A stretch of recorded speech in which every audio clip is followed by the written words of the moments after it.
एक प्रश्न आया है शादीशुदा महिला से। ऐसे बहुत से प्रश्न मिलते जुलते मुझे आते रहते हैं।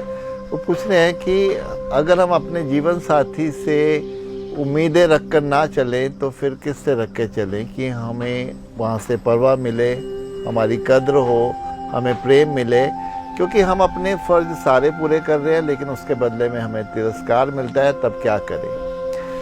यहाँ मैं कहना, पहले भी मैंने एक वीडियो बनाई है जिसका नाम है बेकदरी, जिसको काफ़ी पसंद किया गया था। उसका टॉपिक भी यही था। मैं फिर उसके पॉइंट यहाँ रिपीट कर देता हूँ कि अगर हमें अपने जीवन साथी से सम्मान नहीं मिलता तो हमें अपने आत्म सम्मान को बचाना है। तो हमें सबसे पहले जो हमारे पास रास्ता है कि हमें आत्मनिर्भर होकर जीवन में चलना पड़ेगा, जिससे हम अपने पैरों पर खड़े हो सके।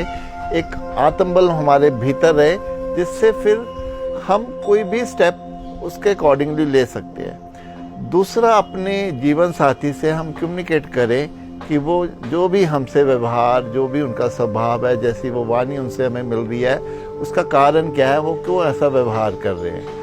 अगर हम उनसे कम्युनिकेट करते हैं तो काफ़ी हद तक ये भी प्रॉब्लम सॉर्ट आउट हो जाती है। लेकिन अगर फिर भी इन दोनों से अगर कोई रास्ता नहीं मिले तो फिर तीसरा रास्ता ये है कि हमें उनसे जो भी मिलता है सम्मान, हमें अपने तक लेकर ही नहीं आना।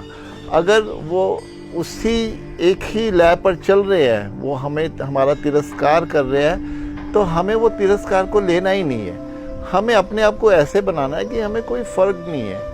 अगर हम उनके साथ रह भी रहे हैं तो उनको उनके हाल पे फिर हमें भी छोड़ देना चाहिए। हाँ, हमें उनका कोई बदला नहीं लेना या उनका कोई तिरस्कार नहीं करना, लेकिन हमें अपने एक सेंटर्डनेस को, हमें अपने भीतर ऐसा बनाना है अपने आप को कि हमें कोई फ़र्क ना पड़े, हमें कोई पीड़ा भीतर महसूस ना हो। अगर हम ये करने में सक्षम हैं तो डेफिनेटली फिर हम अपने जीवन को भी किसी भी एंगल पर बचाने के में भी सक्षम हैं। और फिर रिश्ते जैसे भी हैं, अगर हमारे पास कोई ऑप्शन नहीं है, अगर हमें निभाने ही है तो फिर हम निभा भी लेंगे उसको।